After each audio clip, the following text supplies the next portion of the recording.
My name is Botticelli, Sandro Botticelli. I come from Florence, the city of artists and geniuses. No one dared this before me. For centuries, imitators have been trying to follow in my footsteps. But I've also stared into the abyss and painted what I saw, the map of hell, the inferno we all pass through.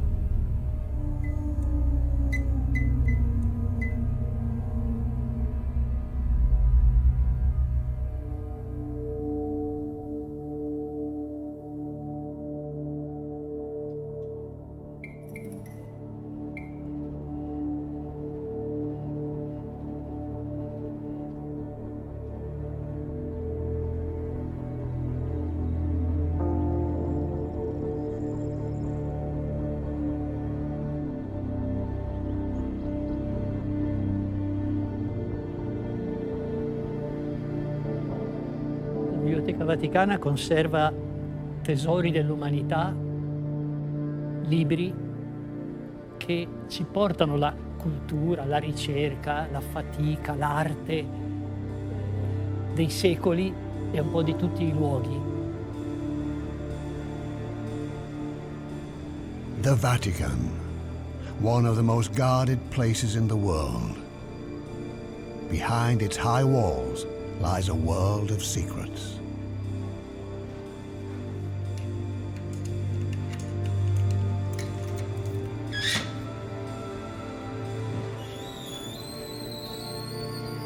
Temperature-controlled vaults conserve the great treasures of human history. Now they're opening their doors for us.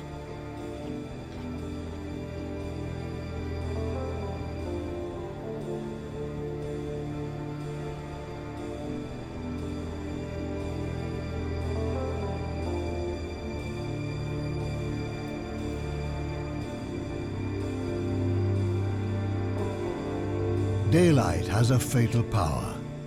That's why the Vatican protects its writings and art treasures from destructive light and environmental influences, to preserve them for posterity.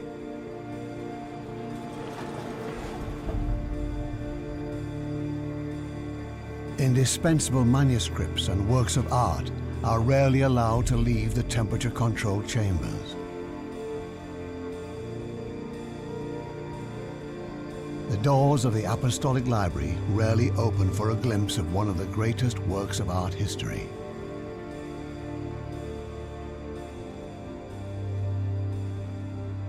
The Inferno, Botticelli's Inferno.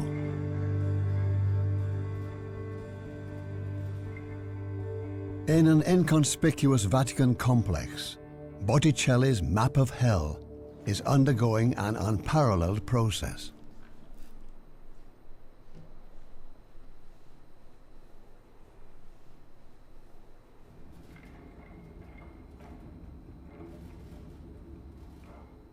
Digital conservation, the foundation for making new discoveries in art history.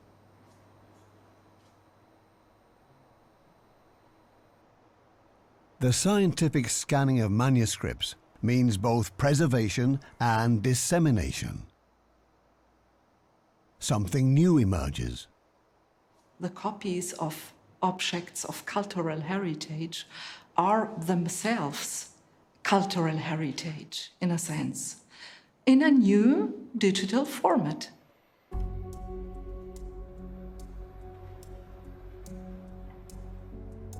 Botticelli's Map of Hell, the Mappa dell'Inferno, in a special high-powered large format scanner.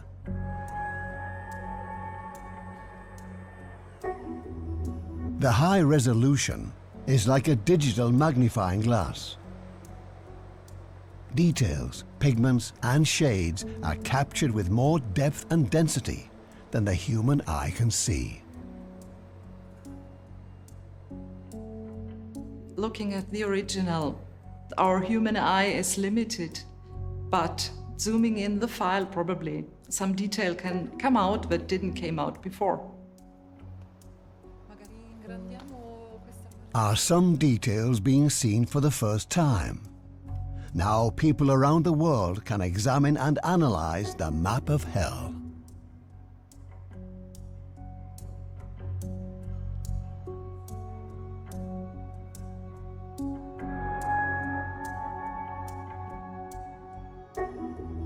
Did Botticelli hide something within this work of art 500 years ago, away from Rome?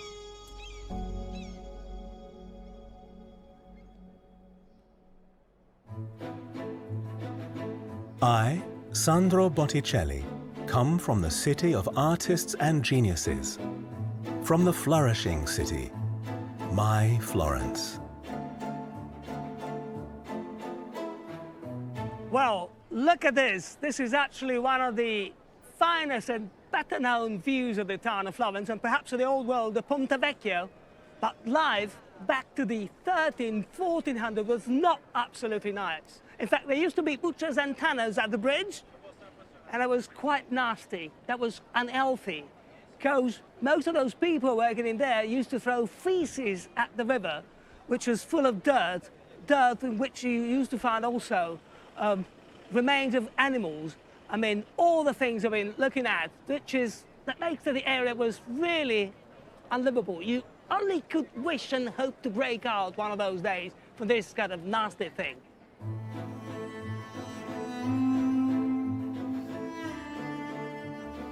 Florence's buildings, streets and cobblestones still breathe history, even today. Flourishing and suffering, beauty and tristesse.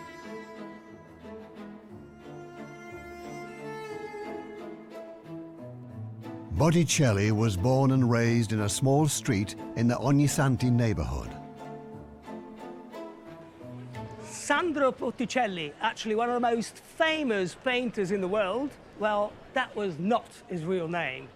The real name of the artist was Sandro Filippepi, son of Mariana Filippepi, his last son of a very numerous family. By the way, there are lots of conjectures about how they began to call him this way. Some say that they had a slightly fatter elder son who was like a barrel, which is in Italian is botte, spelled B-O-T-T-E. That's why they say the little barrel, Botticelli. Some others retain that it comes from a different origin. I mean, from battiloro, which were the gold beaters, which was the alternative name for orafi, which is goldsmiths. The Filippepi family is well documented in the Florence archives. Here we can read how Sandro is literally the last hungry mouth to feed.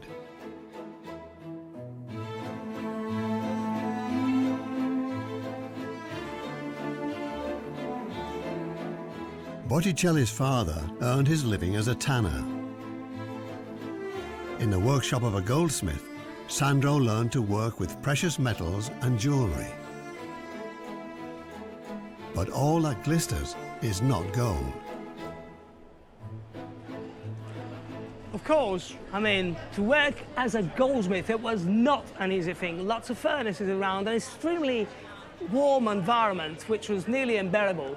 So Botticelli, though, looking around at the bottega, actually began, though, to show an interest for sketching little things, because sketching was actually necessary to shape any sort of thing, any sort of ring, any sort of bracelet, any sort of necklace.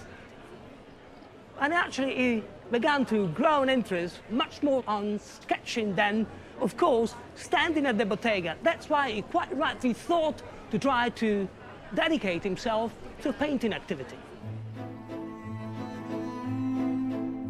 Botticelli leaves the workshop to become an apprentice to one of the most important painters of his age, Filippo Lippi.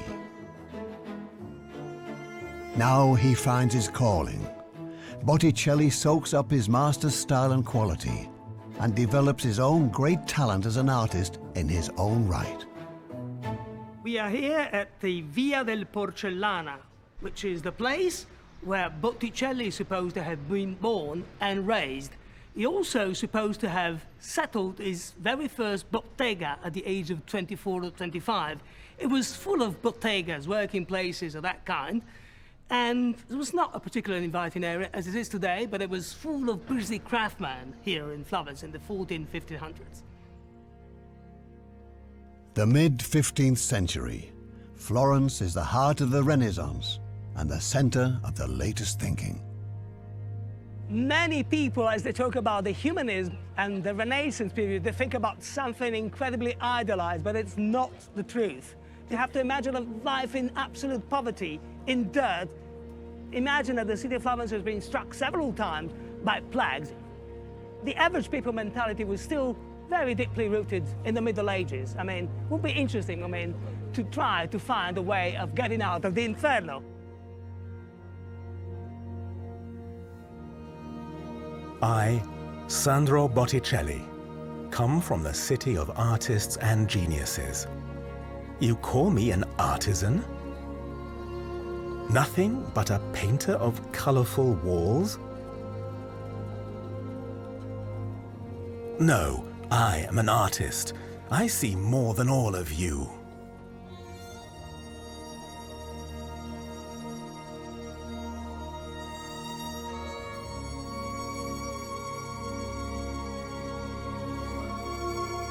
It is my task to observe and record. That's why I've given art my draft for eternity.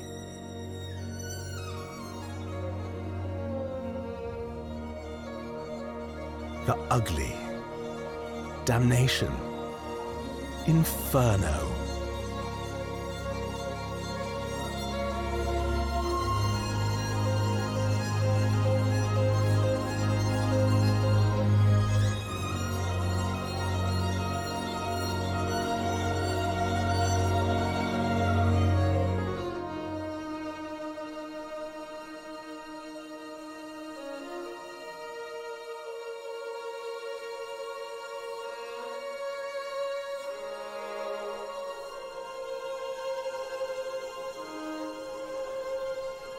Then came an old man with snow-white hair and cried, "Woe betide you, you depraved souls!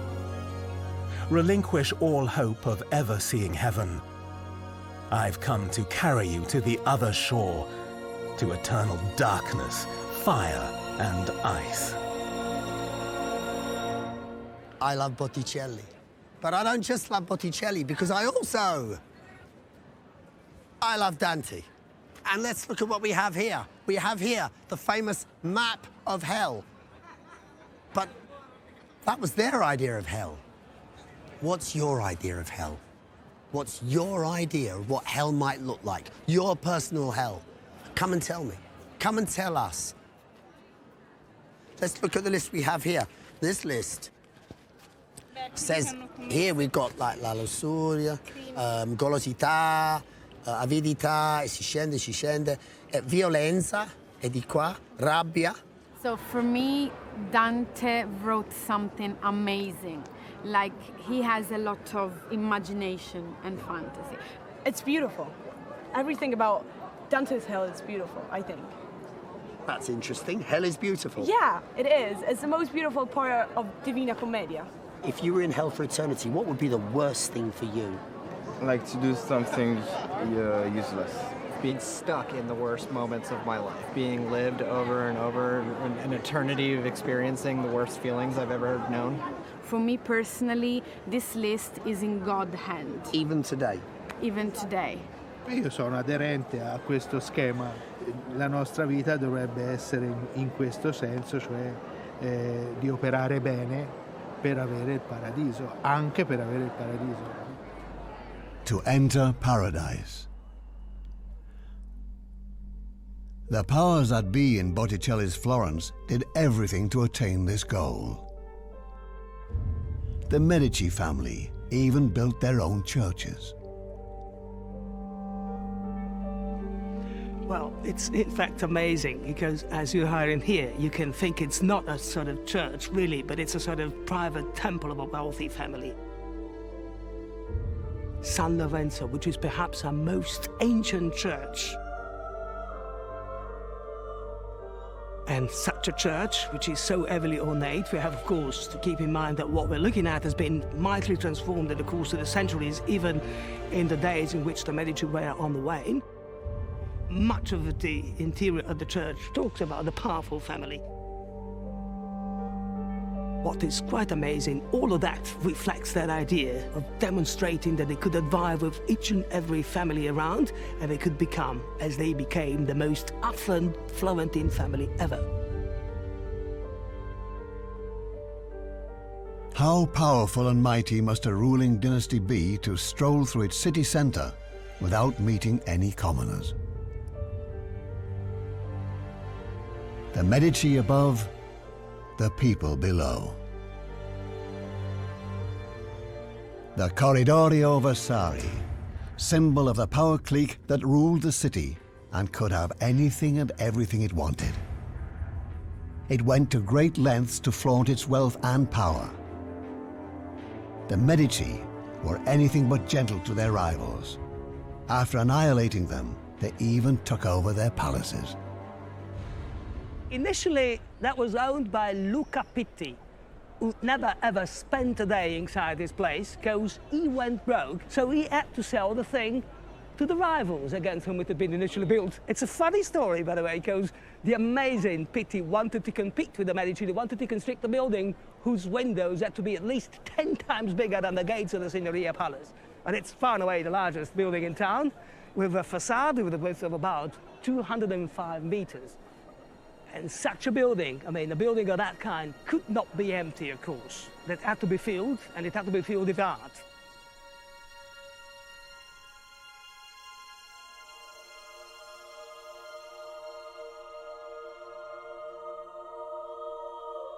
You actually buy a Ferrari, if you can afford, as a way of showing your wealth. That's why all these buildings have to be filled with art. That were ways of celebrating the power, the glory, the success of the families in question, including, of course, the Medici.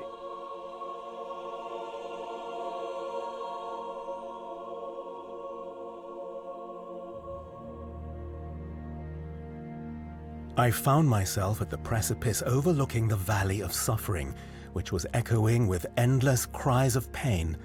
It was dark, deep, and foggy. No matter how hard I tried to see through to the bottom, I could make out nothing. "Let's descend into the blind world," the poet said, deathly pale. "How can I descend when you're shuddering? You've always fortified me." And he replied, "The suffering of the people down there is mirrored in my face as pity, but you perceive it as fear. Let's go. The long path is urging us forward."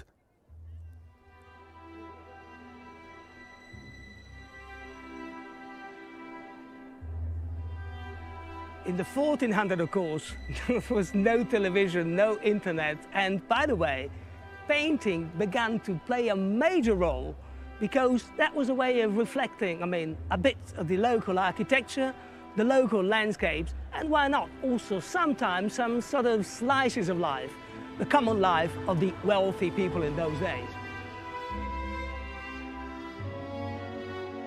When we are fascinated by something beautiful, we capture it and view it over and over again. Today in digital form, back then through the hands of the artist. And they were always searching for absolute beauty.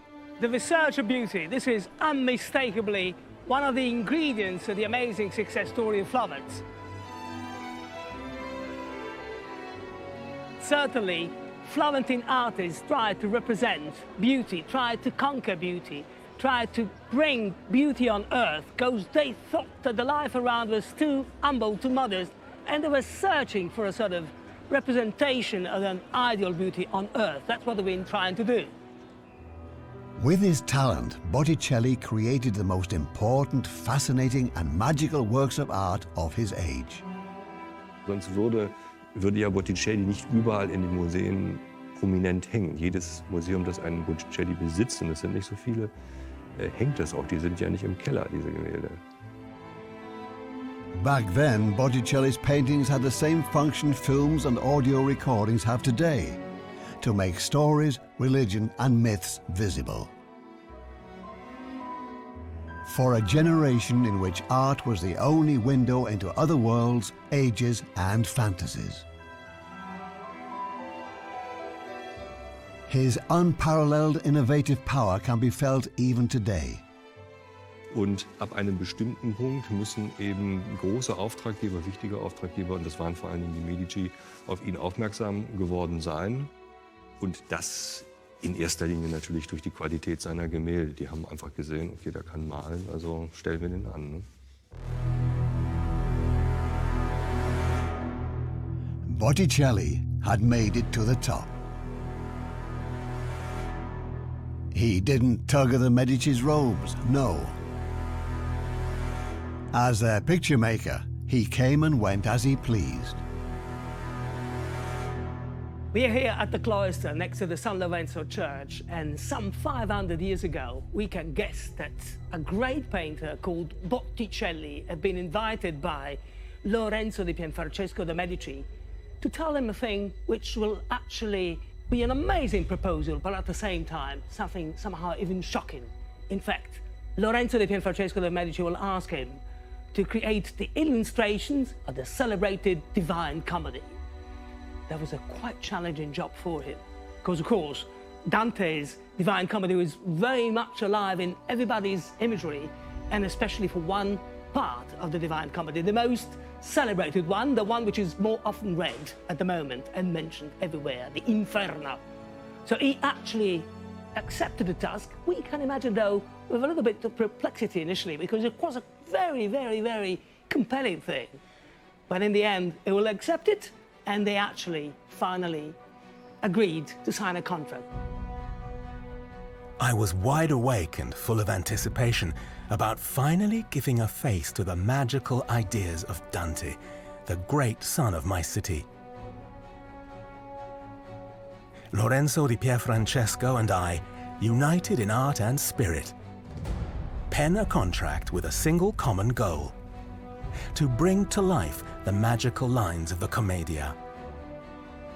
More truthful, close, intensive, and all-encompassing than ever before. We were united in our vision.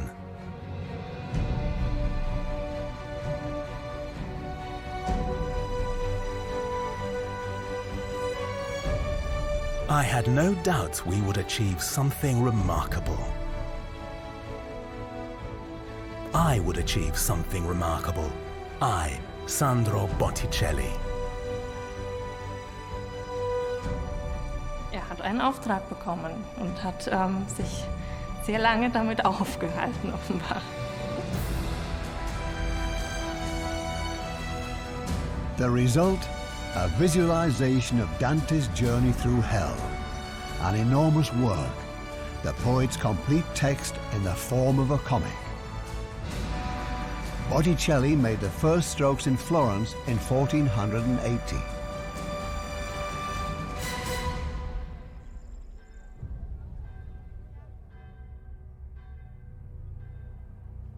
In the Divine Comedy from 1321, Dante Alighieri describes how self-doubt drives him to search for enlightenment. The Roman poet Virgil appears to lead him through hell on a search for meaning.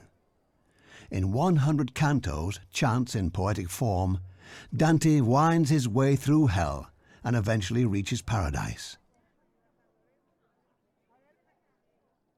His beloved Beatrice initiated the journey and sends him with Virgil through the gates of hell with a frightening inscription.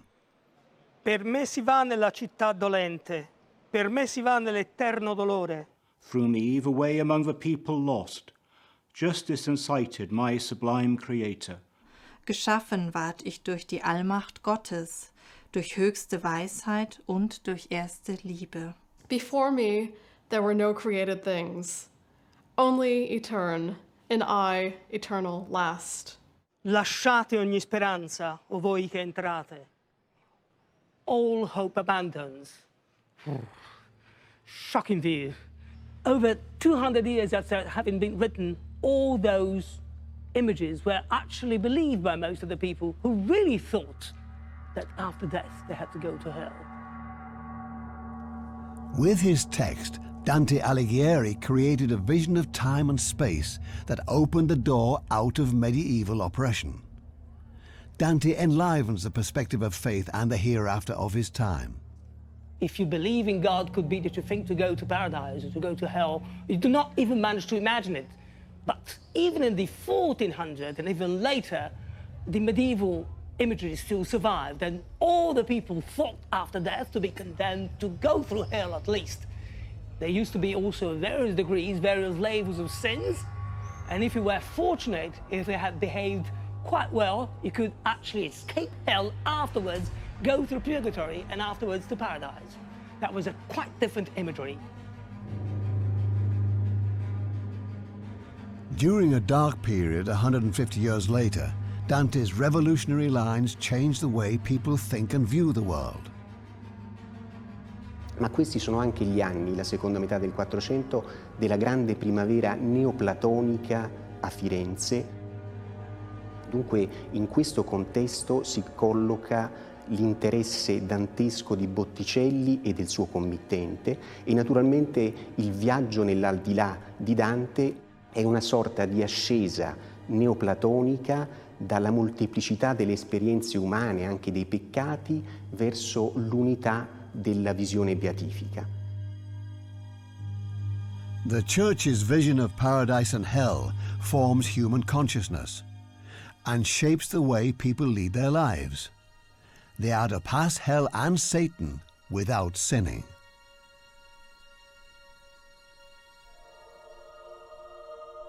I descended from the first circle to the second.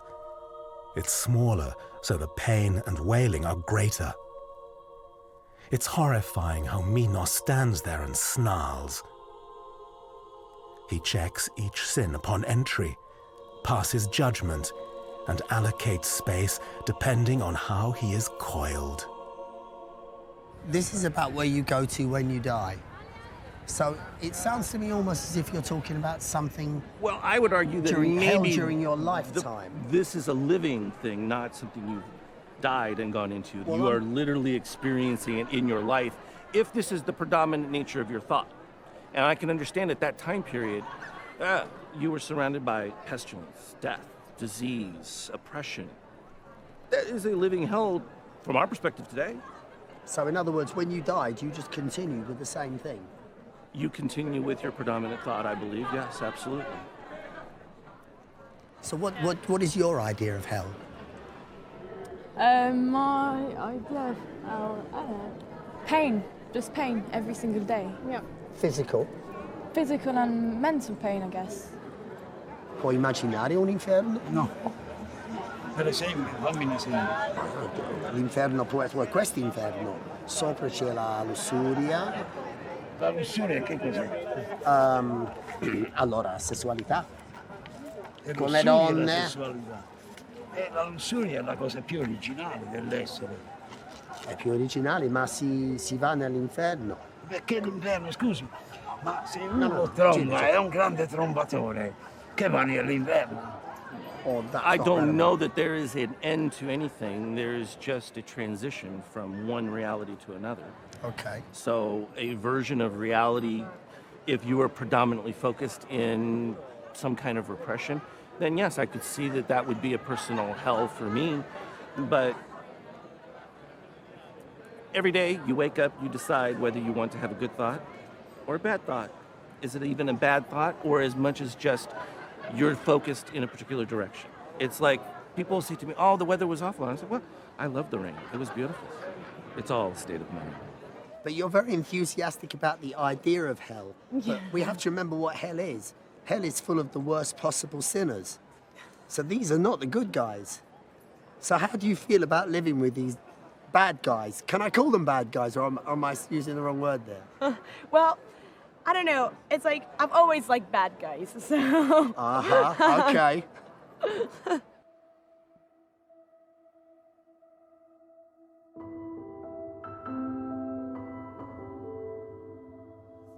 The majority of Botticelli's extensive drawings for Dante's Commedia are now preserved in Berlin.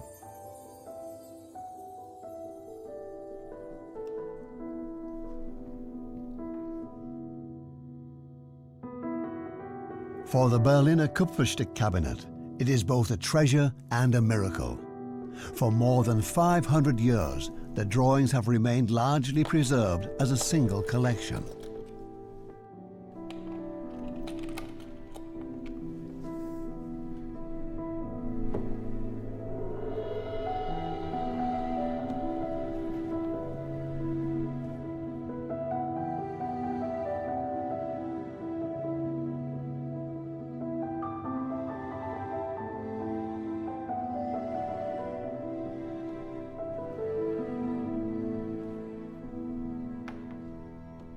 Ja, hier aus diesem Kasten habe ich gerade eines der Blätter entnommen, die Sandro Botticelli für die Göttliche Komödie gezeichnet hat. Das Berliner Kupferstichkabinett verwahrt 85 Zeichnungen auf, weitere 7 aus dem Zyklus sind im Vatikan aufbewahrt. Und wir gehen davon aus, dass dieser Zyklus ursprünglich 102 Pergamente umfasste. Also es sind heute etwa 10 verschollen. Ein früherer Generaldirektor hat es mal so ausgedrückt, die Zeichnungen Botticellis zur Göttlichen Komödie sind der Pergamonaltar auf Pergament. I realized the sinners of flesh are condemned to this ordeal for subordinating their reason to greed. Like starlings during the cold season, carried on their wings in a wide, dense migration, the storm sweeps the wicked souls here and there, down below and up above. No hope of solace, no hope of tranquility, not even of mitigated punishment.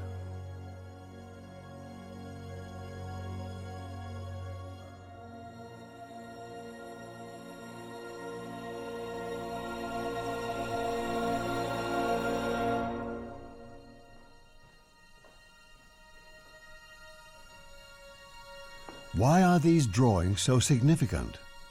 This is not a typical Botticelli painting, large and colorful.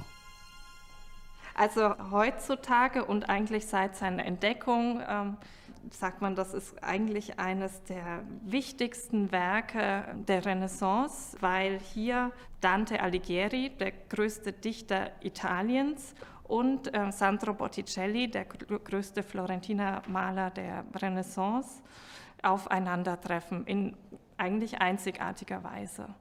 Eigentlich kann man sagen, dass Botticelli wie kein anderer Dante-Illustrator vor ihm und nach ihm die Worte von Dante visualisiert, in Bilder umsetzt und uns quasi als Bildergeschichte darbietet.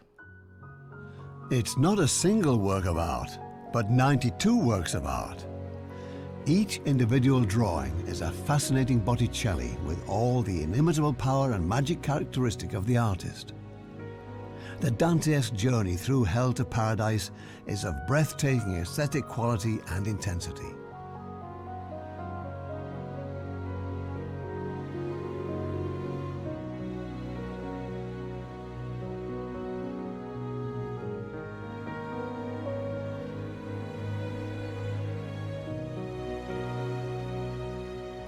All of the drawings from Rome and Berlin are gathered together in one copy. All those that still exist. Dann sieht man, hier sind einige weiße Seiten, das sind Blätter, die sind verschollen. Und hier ist es ganz interessant, weil wir ja diese detailreiche Mappa dell'Inferno haben, kann man sich vorstellen, wie Botticelli in etwa die Darstellung für diese Canti, für die wir keine Blätter haben, gedacht hat. In the Mappa dell'Inferno, Botticelli prefaces his cycle with a complete guide in and through hell. Why? Also es wäre ja sicherlich vielleicht auch gewissermaßen als Titelblatt zu sehen. Ja, einfach weil sie so detailreich ist. Also man kann hier diese ganzen Figürchen genau erkennen und sieht auch hier zum Beispiel wieder Dante und Vergil, wie sie durch das Jenseitsreich schreiten, sind hier mehrmals wiederholt. Also hier zum Beispiel ist diese berühmte Stelle, der Dante auf das Liebespaar Paolo und Francesca trifft und sich mit denen unterhält und dann vor lauter Mitleid mit ihrem schlimmen Schicksal dann hier in Ohnmacht fällt und es hier ganz, also so detailreich ist es dargestellt und insofern ist es auch ganz spannend, weil, wie ich vorhin gezeigt habe, fehlen ja etliche Blätter aus dem Inferno und anhand dieser Details aus der Mappa dell'Inferno können wir uns ungefähr vorstellen, wie Botticelli sich diese Szene, diesen Canto gedacht hat. Ich kann mir vorstellen, dass die Mappa dell'Inferno zuerst war, gewissermaßen als Präsentationsobjekt für den Auftraggeber. Dass er das zuerst ausgeführt hat und ihm gezeigt hat, so stelle ich mir das vor und so wird dann die Anordnung der Szenen auch sein. In 1481, Botticelli interrupted his work on the Commedia cycle after only a few months to go to Rome. Here he spent more than a year designing frescoes for the Sistine Chapel, a great recognition of his artistry. Upon returning to Florence, Botticelli brought renewed creativity and motivation to Dante's scenes. He found a narrative style unlike any other during his age. Botticelli proves to be a great innovator and artistic inventor. The map of hell in the Apostolic Library at the Vatican is the conceptual study, the blueprint for the implementation of the masterpiece of the 100 cantos. It is the foundation for his unusual approach. Quello che però è molto interessante è fare un confronto fra i disegni di Botticelli e un codice sostanzialmente coevo, perché è datato più o meno al 1480-1485, cioè il celeberrimo Dante Urbinate, cioè il Dante posseduto nella biblioteca di Federico di Montefeltro. Allora qui abbiamo il rapporto tradizionale tra immagine e testo. L'immagine è funzionale al testo, è in stretto rapporto col testo e l'immagine in qualche modo rappresenta un solo momento, è una selezione di un episodio più importante del canto. In Botticelli abbiamo una visione completamente diversa perché lui non fotografa un'immagine, ma in sostanza ripercorre un ciclo, cioè c'è un continuum spazio-temporale. Per esempio nella Voragine infernale si vede in alto Dante e Virgilio, che si distinguono perché hanno le vesti colorate, che entrano e poi si vede loro che percorrono tutti i 9 cerchi e quindi è un'immagine che in qualche modo è ricapitolativa. Questa è l'enorme differenza del ciclo botticelliano rispetto a un manoscritto tradizionale. But Botticelli goes one step further. He needs room for his drawings and plans something new for the text. Next to the portrayal of several phases on a page, Botticelli plans a special placement of the accompanying analog text. Each of the 100 songs gets written upside down on the backside of each individual parchment. When bound, the picture appears first at the top, followed by the respective canto below. Evidently, only a book could be created with a map of hell as the frontispiece. Am wahrscheinlichsten ist es tatsächlich, wenn man 102 Bögen Pergament hat, die eine bestimmte Reihenfolge haben, die auch festgelegt ist, dass es in gebundener Form aufbewahrt wird. Anders ist es eigentlich unlogisch. Next to Botticelli's drawings, the binding is another art treasure preserved in Berlin.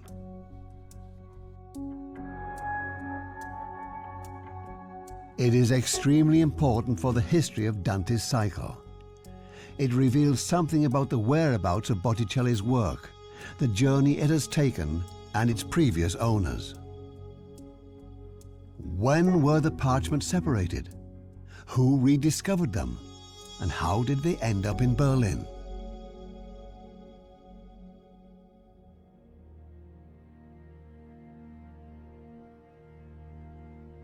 The unspeakably cruel beast Cerberus barks like a three-headed dog at the people falling there. It has red eyes, an oily black beard, broad stomach, claw-like hands. It scratches, flays, and tears at the spirits. The rain makes them howl like dogs. They try to protect their one side with the other, so they rotate incessantly, these wretched, insatiable creatures.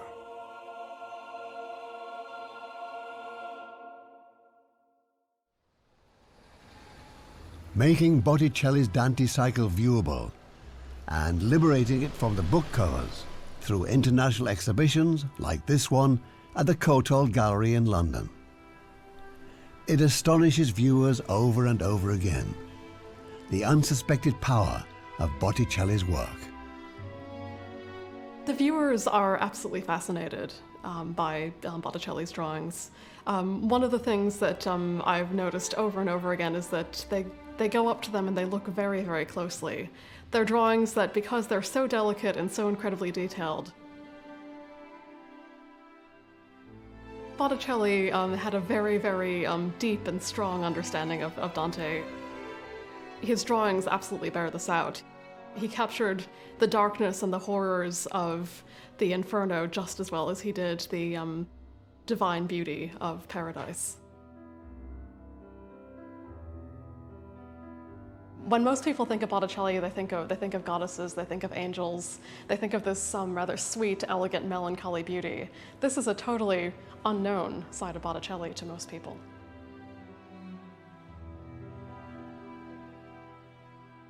Well, this particular drawing, which depicts Dante and Virgil in the seventh circle of hell, about to descend into the eighth, is an excellent example of how faithfully Botticelli followed Dante's words and what an innovative technique he came up with to do this.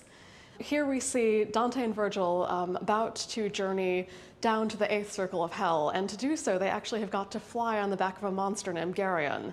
Geryon is a monster in three parts. He's got the head of a man, which looks very pleasant. He's got the body of a dragon and the tail of a scorpion. So he's actually considered an embodiment of fraud.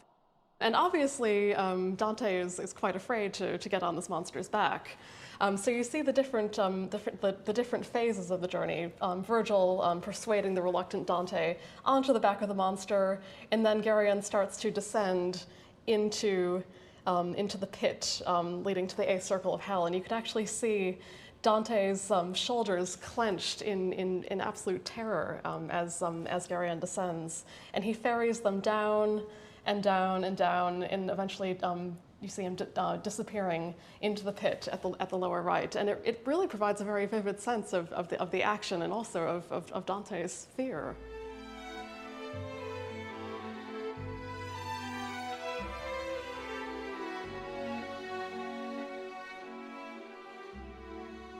Well, this is actually the only canto that Botticelli chose to draw twice. This is the last canto in the Inferno, where Dante and Virgil reach the center of the earth, the bottom of hell, and they encounter Lucifer himself, who is punishing eternally the three arch traitors, Judas Iscariot, Cassius, and Brutus, crunching them in each of his three mouths.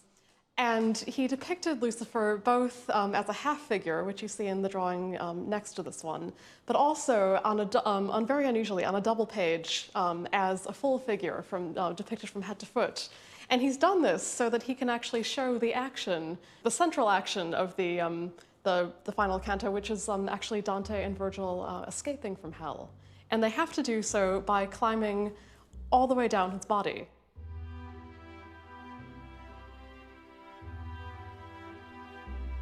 They climb down his body, hanging onto his shaggy coat. And then when they reach his flank, they turn what looks to us upside down, but they're actually turning upright, and they're climbing up toward the surface of the earth in the opposite direction. And you actually see them heading up toward the surface here.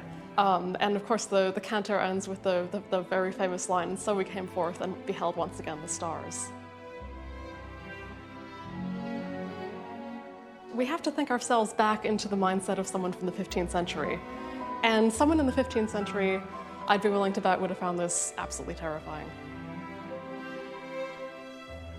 Botticelli's Inferno may be disturbing, but his portrait of Dante's journey to the other side, out of the Inferno, through purgatory and onward to heaven, is stunning and inspiring. With the exception of a few pages in color, most are drawings. Often rich in detail and always very intense, increasingly challenging for the artist the closer he comes to paradise. Botticelli's storytelling, there's narrative technique in the Paradise drawings is very, very different from what you find in the Inferno and in Purgatory. That's partly because the concepts that Paradise deals with are extremely abstract. Its overarching subject is divine love, and it's very hard to depict this as a story, as you would have done in Hell or Purgatory. Most of the drawings for Paradise simply depict Dante and Beatrice speaking to each other aloft in the different spheres of heaven. And here they're in the heaven of Mercury. They're surrounded by the souls of the just, which are represented as little flames. And you've just got these two figures floating with incredible grace. Many drawings, such as this one, reveal more about Botticelli's thoughts than one might suspect at first glance. In this particular image, we can see how Botticelli changed his mind as he was working, and we particularly see that in the figure of Beatrice. He laid in the figure first with metal point, which is the pale gray lines, but he seems to have changed his mind about how he wanted her to be positioned. Originally, he had her looking up toward perhaps the next sphere of heaven, and so you see very faintly kind of the ghost of her head tipped back, her eyes raised up. But at some point he decided he would rather have her interacting more obviously with Dante, so he changed the position of her head. Now she's looking directly at him as he speaks to her, and he drew in the final figure with pen and ink, as is the case with almost all the drawings. But you can actually still see traces of his working process, which is absolutely fascinating. All parchment drawn by hand, artistically intricate. How long did it take him? But here, my son, you can now see the short bluff of kindness subordinate to Fortuna, around which the human race scuffle. No amount of gold ever found beneath the moon could give peace to a single one of these jaded souls. Some gave poorly, the others kept badly. This cost them this beautiful world, and reaped them this scuffle.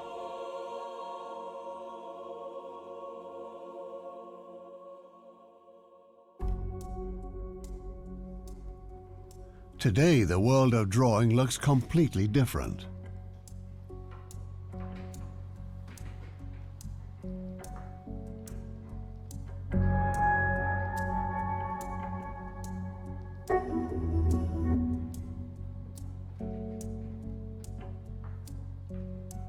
Modern technical possibilities are radically changing the way artists work. Digital tools are creating a newfound artistic freedom. They provide artists with an incredible flexibility, enabling them to react quickly and creatively to time pressures and expectations. Der Computer nimmt einem nicht das Zeichnen und das Zeichnen lernen und das Zeichnen können ab, aber er vereinfacht natürlich vieles. Er macht es einem handhabbar und man kann eben natürlich ganz anders korrigieren. Die reine Zeichnung auf Papier, der Bleistift auf Papier hat natürlich eine Haptik, die haben diese Geräte nicht. Aber das ist ja selten das, was man im beruflichen Kontext haben möchte. Da geht es ganz viel um Farben, da geht es um Details, Abstimmungsprozesse, bestimmte Dinge müssen ausgetauscht werden. Und auf Papier habe ich es dann so, wie ich es habe und muss alles neu machen. Gerade im Arbeitsprozess und unter dem Zeitdruck, unter dem das heute steht, kann ich mir das überhaupt nicht mehr anders vorstellen. The artist in today's world of electronic drawing could also be a Botticelli. The same visions, the same ideas can also be executed with similar techniques. only the stroke of a feather, the brush, the parchment would be simulated.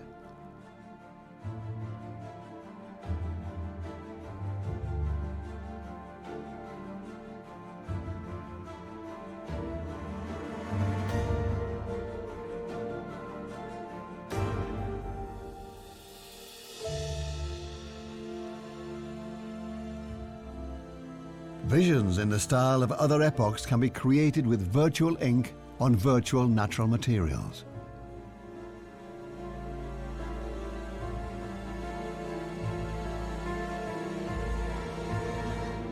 Ideas, approaches, considerations, they can all be changed quickly and easily today.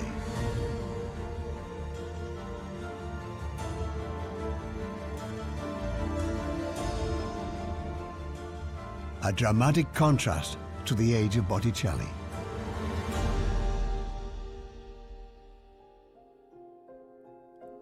Botticelli usually used a metal stylus to press the initial positions, contours and ideas onto the parchment pages. As he found his visual idea, he then used a metal pen to make fine blue preliminary drawings.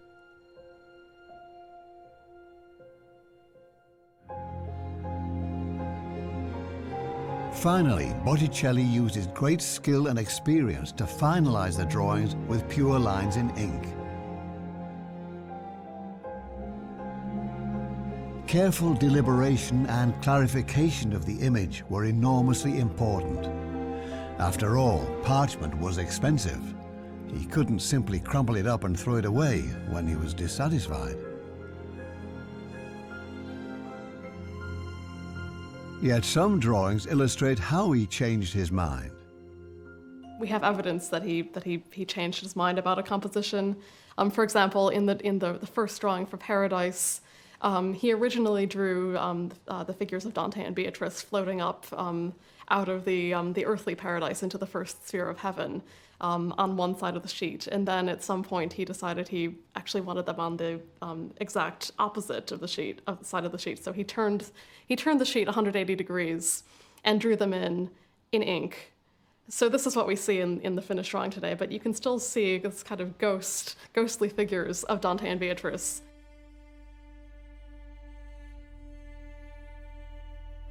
Not all of his decisions were creative. At various points, the cycle reveals the problems Botticelli faced. Si può aggiungere che in alcuni momenti chiaramente Botticelli ha lavorato sotto pressione, cioè in fretta, ha fatto delle correzioni, ha cancellato. Si vede anche in certi punti una certa sbrigatività di esecuzione.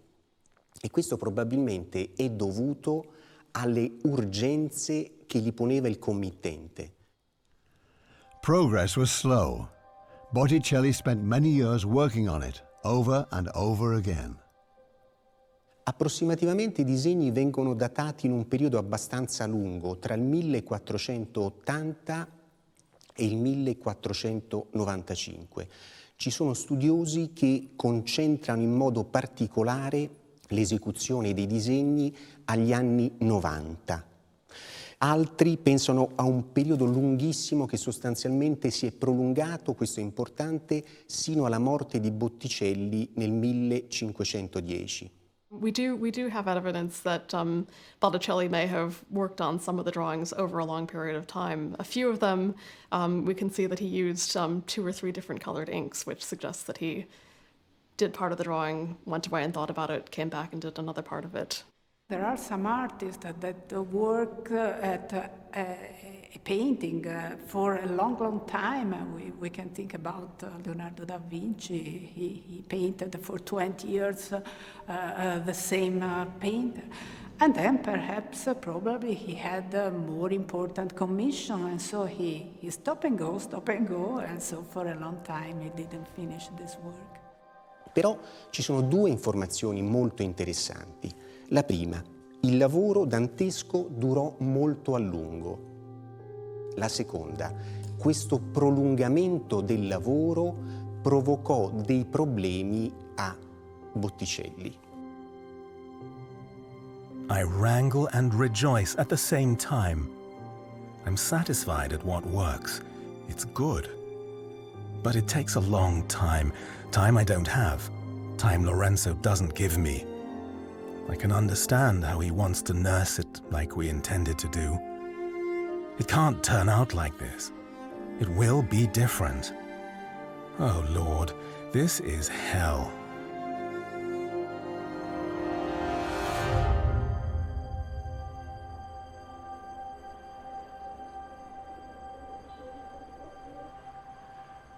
Today's view of Botticelli's artworks clearly shows how the Dante cycle did not turn out as he had planned it. Però dobbiamo ricordare che quella era anche l'epoca in cui il passaggio dall'opera miniata all'opera stampa avvenne non senza a volte contraddizioni e interruzioni di lavoro. E questo è il periodo in cui si celebrano grandissimi progetti editoriali e una grande produzione anche di stampe sciolte in Italia, eccetera, eccetera. Quindi molto probabilmente c'è anche un passaggio di mentalità e un modo diverso di guardare alla miniatura e alle opere a stampa. Cosa vuol dire? Forse l'impresa era troppo grande, forse a un certo punto non c'erano fondi, in alcuni casi, fondi economici intendo dire, o forse anche il gusto stava rapidamente cambiando. The changes and the diversity in Florentine art, also during the Renaissance, can be illustrated best at the Uffizi in Florence. Today it seems Botticelli would have towered over everyone else as the most powerful artist of his age. Well, actually, at his time, and that is very important, Botticelli was not such a special artist. He was really one important artist among a dozen others, and you can see that from the Sistine Chapel, from the frescoes. The lower part of the Sistine Chapel, where Botticelli got one, but then others, Ghirlandaio in his workshop, got other sections. So he wasn't even the primus inter pares. He was really one artist among perhaps a dozen great artists of his time. Botticelli's star began to fade. His name vanished into obscurity, and along with it, his art and visions. For centuries. This sad rivulet flows along the foot of the evil grey slopes into a swamp called Styx. I stood there watching eagerly. I saw muddy people in this mire, naked, with agonizing expressions. They hit one another with their hands, but also with their heads, chests, and feet. They tore at one another with their teeth, shred for shred. My good master explained, "Son, here you see the souls that were conquered by rage."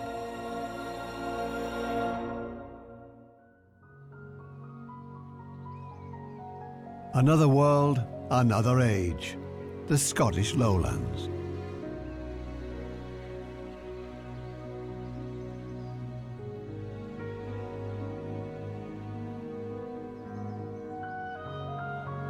Almost unbelievable. After centuries of oblivion, most of Botticelli's drawings for the Divine Comedy resurfaced here. Unfortunately, the place of rediscovery no longer exists. But the fantastic story of this rediscovery is still visible today in the ducal seat of the Hamilton family. The Hamiltons moved here in 1947, and they brought items which had been in Hamilton Palace and in their many other houses in Scotland and in England. Lennoxlove is the seat of the Duke of Hamilton. One might think it's a large and beautiful castle. The former seat of the Hamiltons was indeed a palace, but much, much larger. Now it is destroyed, visible only in photographs. Why? Well, the main reason was financial. The family didn't have the money to continue to run it, even in the 12th Duke's time. The Duke was running steam yachts. He was very, very involved with horse racing. Money was hemorrhaging out. In 1919, there was the last of the great sales, and in 1920, the demolition of the palace began.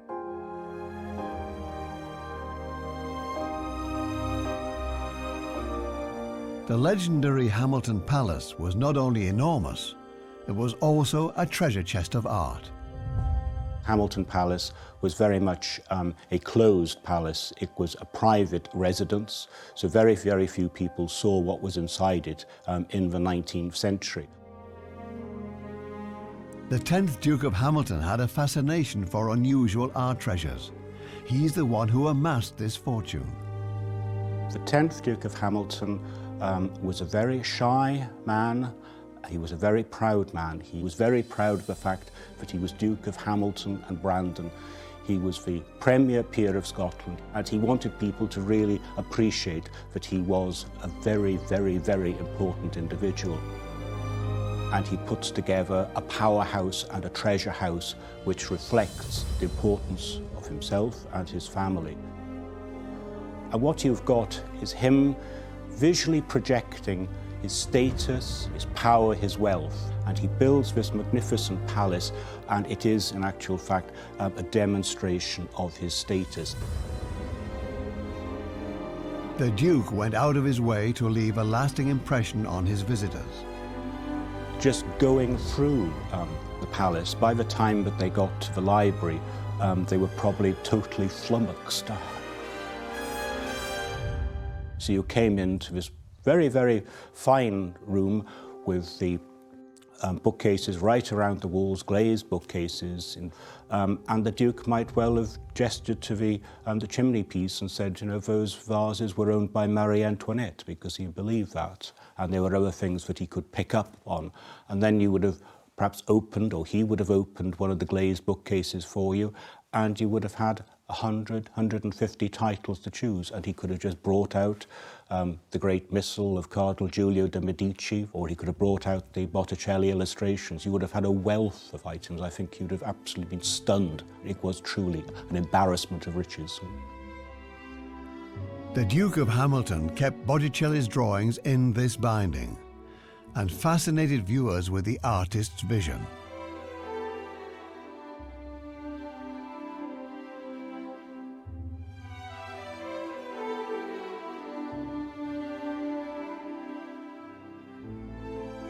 When the Codex entered his collection and was seen by the many guests he invited to view his library, it really was a revelation to people. Botticelli himself and his art had fallen out of favor long since, so he was really being rediscovered, and indeed through the medium of these wonderful drawings. Centuries later, Botticelli's drawings could once again be viewed in Scotland. Where did they come from? How did they resurface?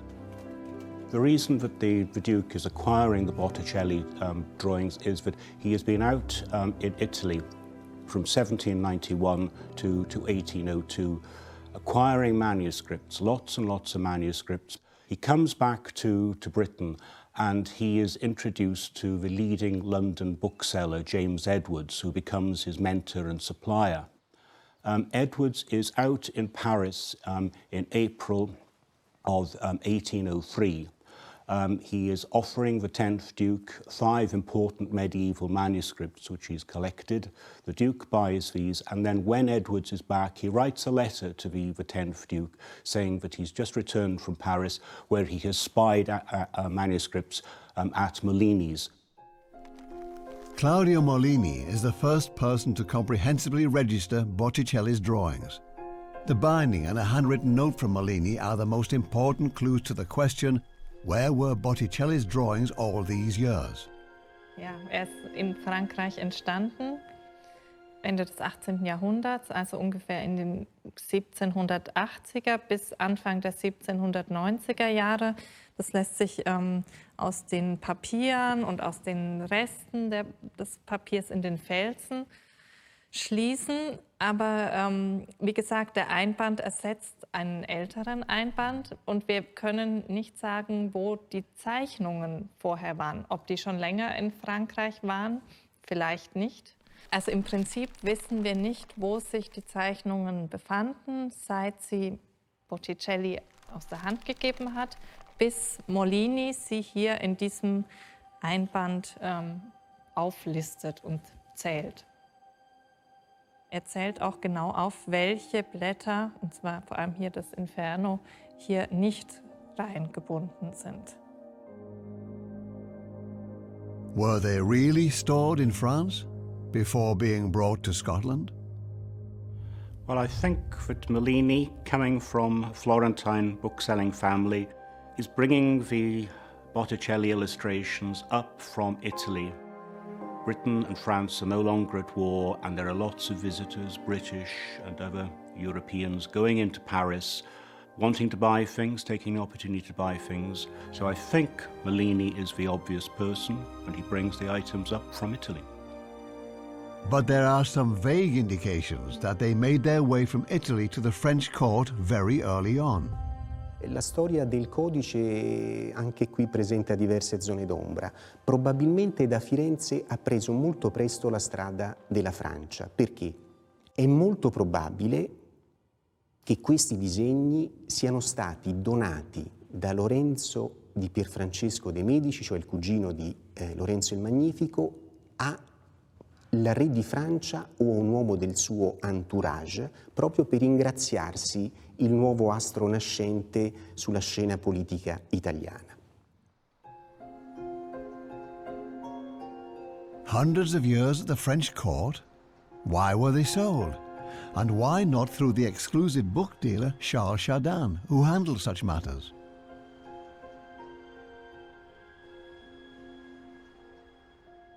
Diese Tatsache, dass diese Zeichnungen bei Mellini waren, spricht eigentlich eher gegen die Theorie, dass sich diese Werke am französischen Hof befunden haben. Whoever was first to recognize the incredible artistic value of Botticelli's codices remains a mystery. During the late 18th century, very few people were interested in his work, a fascinating detail revealed by the binding. Auf diesem Schild steht La Commedia di Dante Alighieri con disegni originali mit Originalzeichnungen fatti da Sandro Botticelli, gemacht von Sandro Botticelli, ein Schreibfehler, muss Botticelli heißen.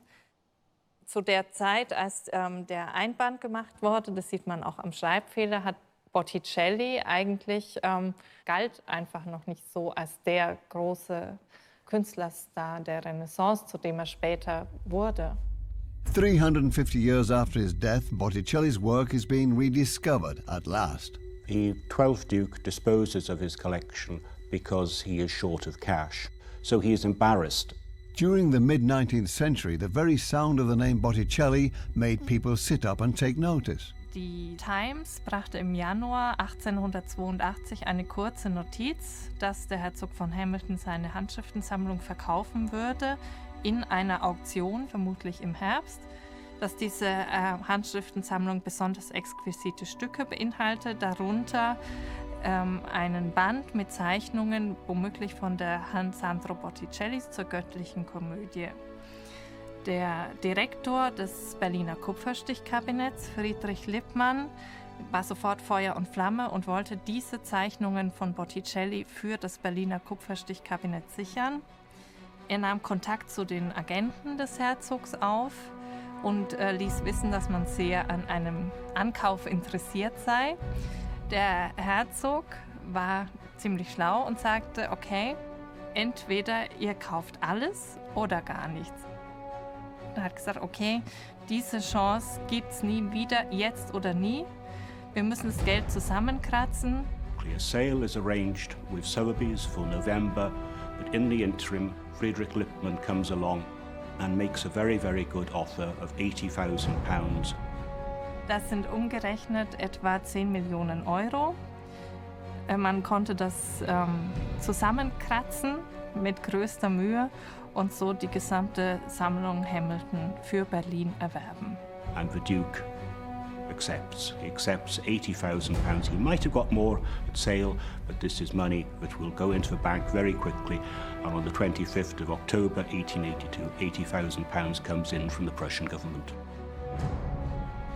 The original auction catalogue is converted into a completion certificate. the Duke of Hamilton's incredible collection of art treasures finds a new owner in Berlin, and Friedrich Lippmann can hardly believe his great fortune. Er hat einen Brief geschrieben, dem Generaldirektor der Königlichen Museen, in dem er schreibt, der Dante ist doch über alle Maßen herrlich. Ich bin sehr, sehr glücklich, dass wir ihn haben. Hoffentlich kommt alles gut nach Hause. The collection sets out on a journey. In late October 1882, the Hamilton collection is packed in 18 zinc crates. From the English coast, they leave for Berlin on 4 separate ships. A new journey into the unknown for Botticelli's Dante cycle.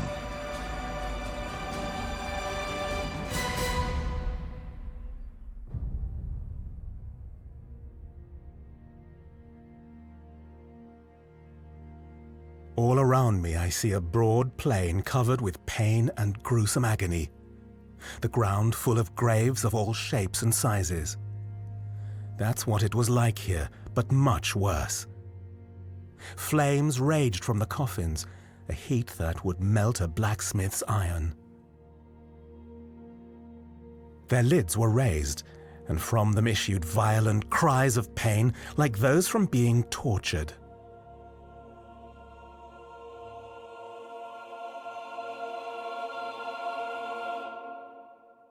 Ma sotto ci stanno i ladri. Ladri sono più brutti. Considerati ancora peggio di quegli altri. È giusto così o va bene così? Allora ha una più... Vabbè, Mi vuoi indurre peggio della gola, ladri. della lussuria. Cos'è peggio? Il ladro di per sé non è detto che sia così negativo, insomma, dipende che condizioni, uno si trova a fare tante cose, uno so.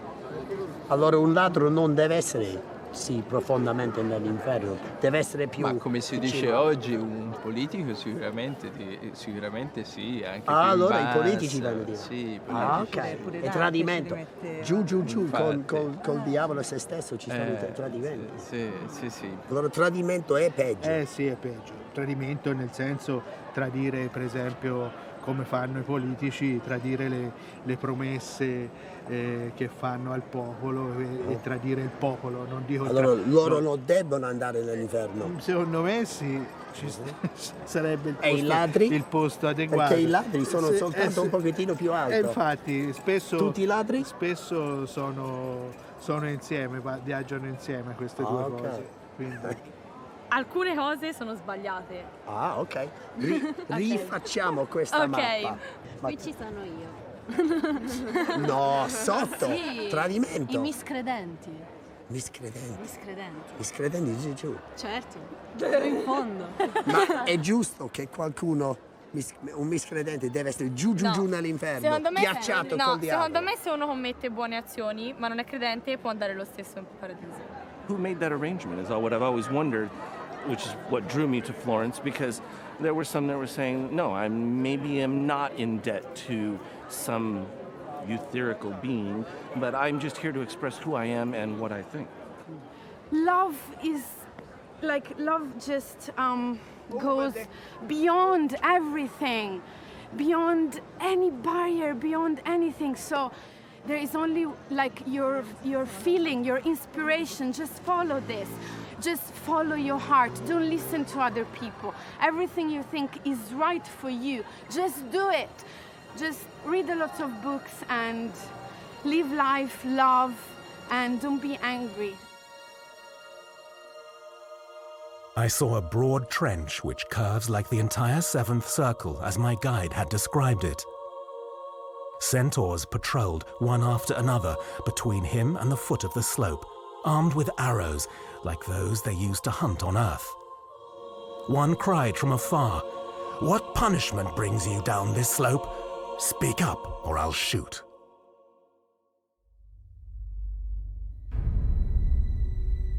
Only 85 drawings arrived in Berlin. 7 others were separated from the main section. Conspicuously, 3 of these were in color, including the Mappa dell'Inferno. an attractive object at the time. Well, the Queen of Sweden was given or acquired in some other way certain of the sheets. And it's very interesting that she, a Protestant who'd converted, should end up with the map of hell. It's almost along the lines of a warning to the poor woman. Due to their religious appeal, the 7 drawings found their way to the Vatican in Rome. But here, of all places, their meaning remained long undiscovered. Solo nel 1887, cioè dopo il passaggio del nucleo inglese a Berlino, uno storico dell'arte che si chiamava Józef Strigowski, uno storico dell'arte austriaco, si accorge che questi 7 disegni, che erano considerati semplicemente un'illustrazione della Divina Commedia, erano parte del complesso la cui maggior parte era in quel momento a Berlino. E da quel momento la fortuna dei disegni è straordinaria, nel senso che ci si accorge che sono di Botticelli, vengono estratti dal codice.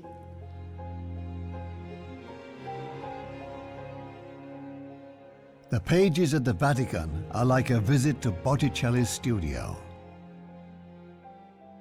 His art is stunning and often extremely complex.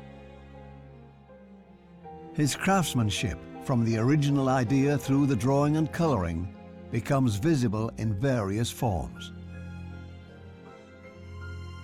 Allora, tutto questo ciclo di immagini successive si ritrovano in questo disegno, che è interessante intanto perché, vedete, è parzialmente colorato e parzialmente rimasto invece non colorato. One of the most fascinating pages in Berlin becomes incredibly rich and vivid through its coloration. Botticelli's vision and narrative style are clearly visible. It appears splendid and complete, but is it? Also wir wissen nicht, ob dieses Blatt fertig ist, denn zumindest eine Figur ist ja hier nicht koloriert. Das ist hier links oben dieses Höllenmonster Geryon. Der wird bei Dante beschrieben als das farbigste Lebewesen in der Hölle überhaupt. Das sei farbiger als gewebte orientalische Stoffe. Und hier auf diesem kolorierten Blatt hat es keine Farbe als einziges Wesen. In the Mappa dell'Inferno, Botticelli gives us a blueprint of how Geryon could look. But it wasn't enough to meet his demands. The other figures are extremely imaginative and vivid. They scream, struggle, talk, and appear to be in motion. Botticelli brings Dante's figures to life through light, shadow, and color. Und da hat sich natürlich die Schwierigkeit ergeben, wie kann man den Geryon noch bunter, noch farbiger darstellen. Und offenbar ist da dann in eine bestimmte absehbare Zeit keine Lösung gefunden worden. Deswegen ist Geryon nicht koloriert bis heute. It's possible that the length of time that it took precluded finishing it in the sense of fully coloring it, but it is also possible that it was decided that the uncolored drawings were beautiful enough in themselves to justify simply completing the cycle as black and white line drawings. Sicuramente i disegni presentano una grandissima varietà, ce ne sono alcuni che sono perfettamente definiti e colorati, altri che sono semplicemente abbozzi. Questo ci dà la certezza che l'opera non è finita, è un'opera incompiuta. I could see nothing but the beast. It drifts along, swimming slowly in circles. It floats downstream, but all I notice is the wind blowing up at my face. I leapt with fright. Where were we headed? I saw flames and heard wailing. Trembling, I clutched the beast ever tighter. No sooner had it set us down than it dashed away like an arrow shot from a bow.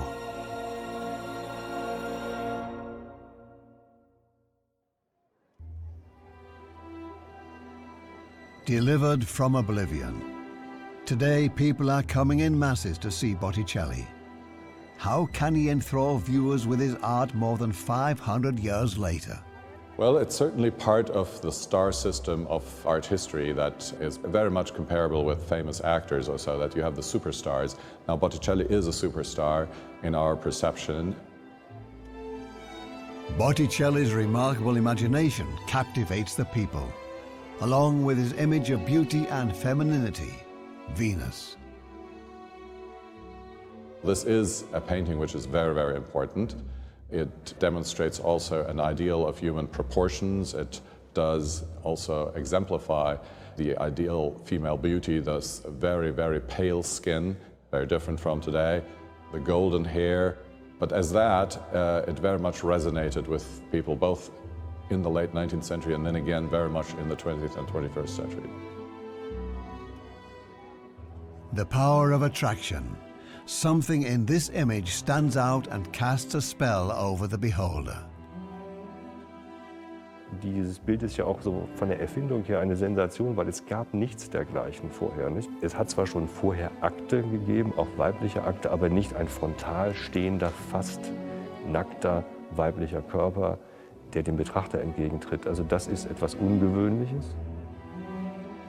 Even more remarkable in an age that offered Botticelli few models for his art. Ein mythologisches Gemälde zu malen, da gab es im Grunde keine Blaupause dafür. Und das macht eben im Grunde seine Qualität aus und das legt letztlich auch den Grundstein für seine Karriere als einer der bekanntesten Maler der Renaissance. His image of women, his perspective on beauty, inspired over and over again by his muse, Simonetta Vespucci. Not only was she considered the most beautiful woman of her age, Botticelli's paintings of her were also regarded as the image of perfect beauty. They inspired countless artists, including Leonardo da Vinci. Voi sapete, Leonardo nacque qualche anno dopo Botticelli, era più giovane di lui, ma in un certo senso i due artisti si incrociarono nella Firenze degli anni 60-70 e questa testa ideale di Leonardo conclude il percorso della linea, della melodia della linea che abbiamo visto con Botticelli. Questa è una testa celestiale, non è una testa naturalmente reale e ci porta in una dimensione di purità, di purezza, di castità e ideale forse come quegli artisti avrebbero voluto fossero i loro tempi. E quindi un sogno di paradiso, un sogno di elevazione spirituale, valido allora, ma forse anche oggi. But Botticelli did not paint beauty alone. He could also show his audience and patrons a very different side of himself. Unusually for Botticelli, actually really terrifying. They're generally surprised and delighted because they're seeing a side of Botticelli that most of them were not aware of before. Were violence and horror Botticelli's alter ego? Do his many drawings of Dante's Inferno reflect his own personal life, his sins?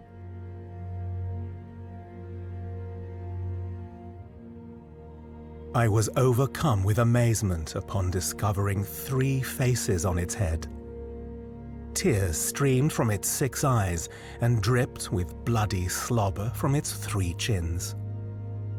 Each mouth shredded a sinner like a flax breaker, torturing all 3 at the same time.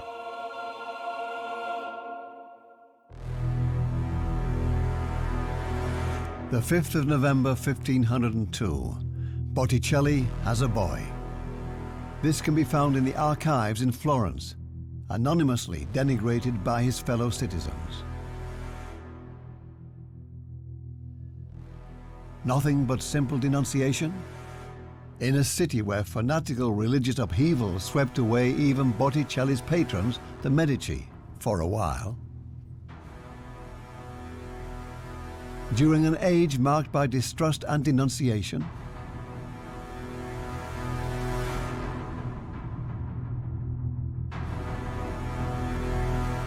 But this was not the first time he was put on record. He was also on file for impropriety. Was this mere envy and resentment on part of the others? Or a reflection of Botticelli's desperation toward the end of his life, as often presumed? Im 16. Jahrhundert hat man gesagt, er sei verarmt gestorben. Das wissen wir einfach, das stimmt nicht. Er hat also gegen Ende seiner Karriere noch einen Landsitz gekauft, also eine Immobilie, um dort seinen Lebensabend zu verbringen. Und wenn ein Künstler ein kleines Häuschen auf dem Land sich kaufen kann, heißt das natürlich, dass er nicht verarmt ist. Also Sie sehen aber an dieser Legende Vasaris, dass man schon im 16. Jahrhundert nicht mehr so genau wusste, wie war dieser Mensch eigentlich gestellt. Ja. Sandro Botticelli. Something must have moved him toward the end of his life. Only twice did he ever sign one of his works of art. Now he hid a message in a drawing of paradise. An angel, amidst other heavenly figures, holds up a handwritten slab with Botticelli's name on it.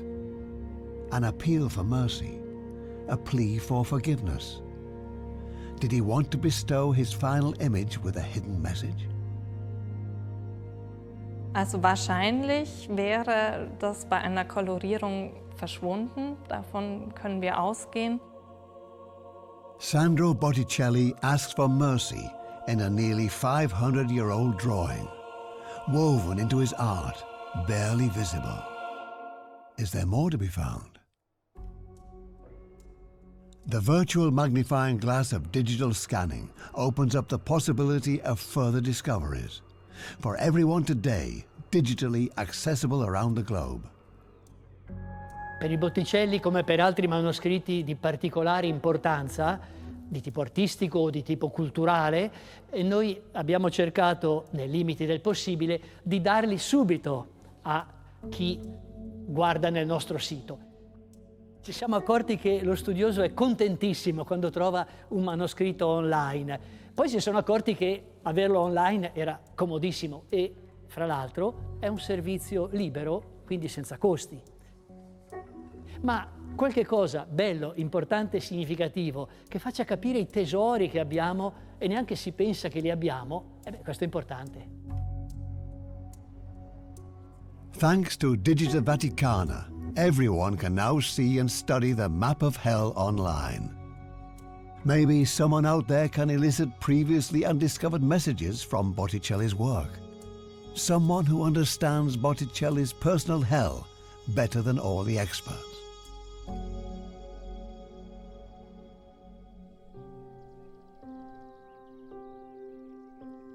Beauty lies at my feet, but it could no longer rescue me. I couldn't complete it for lack of strength during these dark days. I, Sandro Botticelli, am plagued by doubt. Now that I've reached the end, I wonder, will the world recognize what I strive to create? Will they see it? Really see it? Will they understand it? Ah, Simonetta.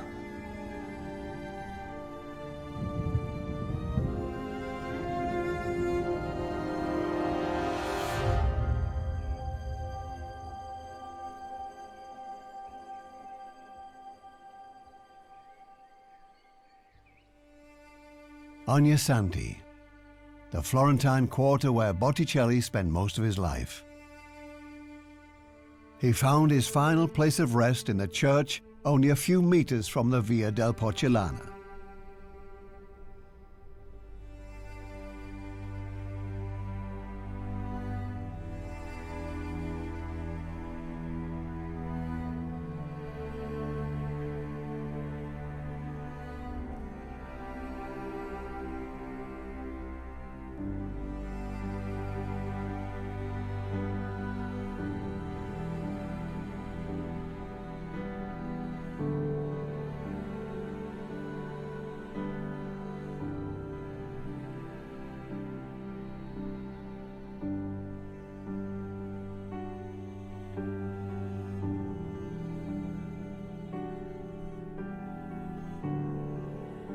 This is Sandro Filippe's grave. Sandro Filippi, that's the name of Botticelli, son of Mariana Filippi, living from 1445 till 1510, 65 years. He actually wanted his grave to be absolutely simple. Could be that the grave had been transformed in the 1800s, but that's the way it looks, very simple, sober, austere.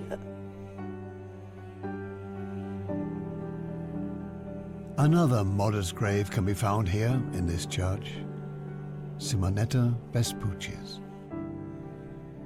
In a wall beneath a basin made of native marble, a small bust points to Simonetta, the source of Botticelli's joy and inspiration, who died young. But even without Simonetta, Sandro Botticelli would no longer be alone, and definitely not forgotten. Look around all the papers which have been dedicated to him by the many visitors who come and still pay tribute to this one of the most admired painters of the Florentine history.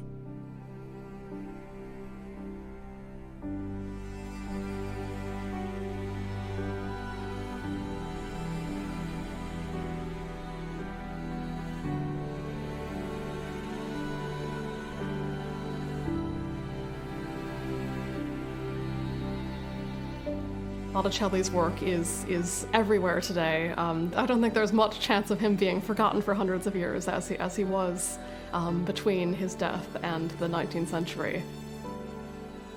This is just the way Botticelli would have wanted it. People come to his city.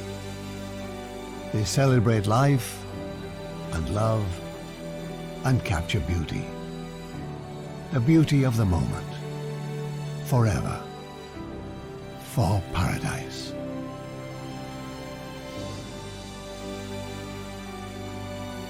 Botticelli, from the city of artists and geniuses, he gave us his art and immortalized beauty for us.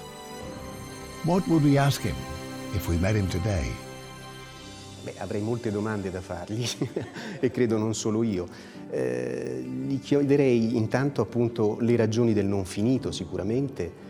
Gli chiederei che cosa ha significato per lui l'esperienza dantesca. Da gibt es 1000 Fragen, die noch nicht geklärt sind. Also warum er da nicht weiter, warum das nicht weiter koloriert ist, wem er es letztendlich übergeben hat und warum. So you do actually find yourself thinking perhaps about your sins of commission and omission, and what they might lead to in the world of Dante. I would ask him to come to dinner with me, because then I could ask him about 30 questions and not just one. Dunque, sarebbe anzitutto un'esperienza straordinaria, primo. Secondo, potrei anche domandargli con quale spirito ha cercato di interpretare Dante Alighieri. Come si è posto davanti a quell'opera? Che cosa gli diceva? E cosa ha cercato di trasmettere ad altri? L'esperienza che lui faceva leggendo Dante? I would just say, yeah, maybe I'd like to go to hell. It's better to reign in hell than serve in heaven.